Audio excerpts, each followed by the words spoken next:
Hello everyone.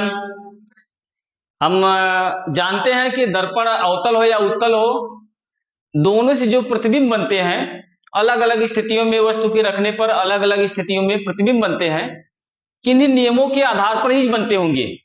तो किसी भी दर्पण द्वारा चाहे उत्तल हो चाहे अवतल हो, जो प्रतिबिंब बनते हैं किन नियमों के आधार पर बनते हैं, उन नियमों को आज हम विस्तृत रूप से पढ़ेंगे। तो आज का हमारा महत्वपूर्ण टॉपिक है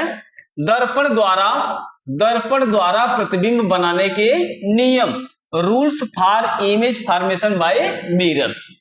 किसी भी दर्पण द्वारा प्रतिबिंब बनाने के जो नियम होते हैं वे नियम क्या हैं।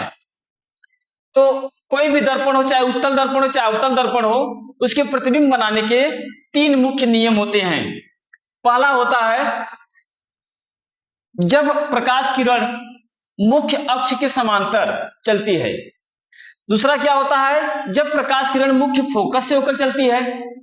और तीसरा क्या होता है जब प्रकाश किरण वक्रता केंद्र से होकर चलती है। ठीक है, तीन नियमों को समझ लेते हैं। इधर हमारा अवतल दर्पण है, इधर उत्तल दर्पण है। अवतल दर्पण का पहला कंडीशन, उत्तल दर्पण का पहला कंडीशन। अवतल दर्पण में दूसरी स्थिति जो होती है वही स्थिति क्या है, उत्तल दर्पण के लिए दर्शाई गई है।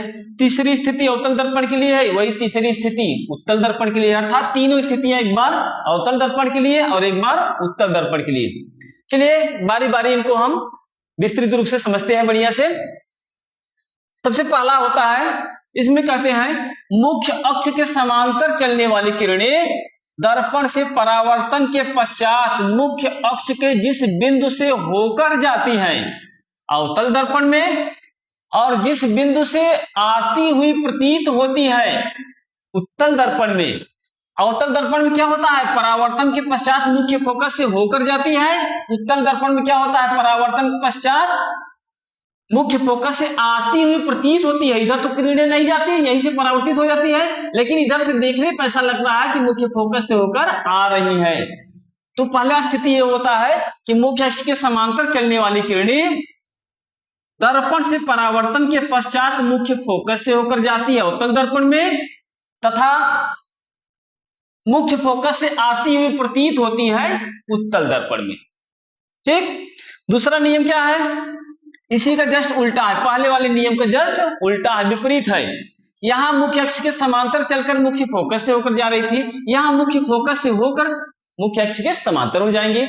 दूसरा नियम कहता है कि मुख्य फोकस से होकर जाने वाली किरण उत्तल दर्पण में, अवतल दर्पण में, या मुख्य फोकस की ओर जाती हुई किरण, मुख्य फोकस की ओर जाती हुई किरण, मुख्य फोकस की ओर जा रही है, मुख्य फोकस तक नहीं पहुंच रही है, मुख्य फोकस की ओर जाती हुई किरण परावर्तन के पश्चात मुख्य अक्ष के समांतर हो जाती है। तो हम कह लेंगे दोनों दर्पण के लिए अलग अलग। अवतल दर्पण के लिए पहले कहेंगे तो मुख्य फोकस से होकर जाने वाली किरण दर्पण से परावर्तन के पश्चात मुख्य अक्ष के समांतर हो जाती है अवतल दर्पण में। उत्तल दर्पण के लिए क्या होगा, मुख्य फोकस की ओर जाने वाली किरण परावर्तन के पश्चात मुख्य अक्ष के समांतर हो जाती है। दोनों को साथ में अगर मिलाकर कहना हो तो हम कहेंगे मुख्य फोकस से होकर जाने वाली किरण अवतल दर्पण में, यही ब्रेक कर लेंगे, तथा मुख्य फोकस की ओर जाने वाली किरण, यहां मुख्य फोकस में से होकर जा रही है, या मुख्य फोकस की ओर जाने वाली किरण, मुख्य फोकस की ओर जाने वाली किरण दर्पण से परावर्तन के पश्चात मुख्य अक्ष के समांतर हो जाती है।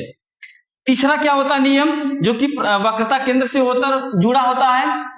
तो कहेंगे इसमें वक्रता केंद्र से होकर जाने वाली किरण अवतल दर्पण में, अथवा वक्रता केंद्र की ओर जाने वाली किरण उत्तल दर्पण में परावर्तन के पश्चात उसी मार्ग से लौट आती है, परावर्तन के पश्चात उसी मार्ग से लौट आती है। तो सिंपल सा है तीनों नियम, एक बार फिर देख लेते हैं।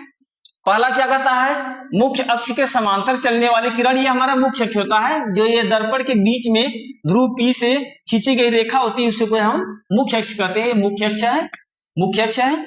तो मुख्य अक्ष के समांतर चलने वाली किरण दर्पण से परावर्तन के पश्चात मुख्य फोकस से होकर जाती है अवतल दर्पण में, तथा मुख्य फोकस से आती हुई प्रतीत होती है उत्तल दर्पण में। दोनों किरणें मुख्य अक्ष के समांतर जा रही हैं। ठीक, दूसरा नियम कहता है मुख्य फोकस से होकर जाने वाली किरण अथवा मुख्य फोकस से होकर जाने वाली किरण अवतल दर्पण में, अथवा मुख्य फोकस की ओर जाने वाली किरण मुख्य फोकस की ओर जा रही है, वहां तक नहीं पूछ रहे, मुख्य फोकस की ओर जाने वाली किरण उत्तल दर्पण में परावर्तन के पश्चात मुख्य अक्ष के समांतर हो जा रही है, मुख्य अक्ष के समांतर हो जा रही है। तीसरा नियम कहता है दर्पण के वक्रता केंद्र में से होकर जाने वाली, दर्पण के वक्रता केंद्र में से होकर जाने वाली किरण अवतल दर्पण में, अथवा वक्रता केंद्र की ओर जाने वाली किरण उत्तल दर्पण में परावर्तन के पश्चात उसी मार्ग से वापस लौट आती है, उसी मार्ग से दोनों किरणें वापस लौट आ रही हैं। इस प्रकार हम किसी भी प्रकार के दर्पण द्वारा जो प्रतिबिंब बनाते हैं उसके 3 मूल नियम होते हैं। इसका स्क्रीनशॉट ले लीजिए।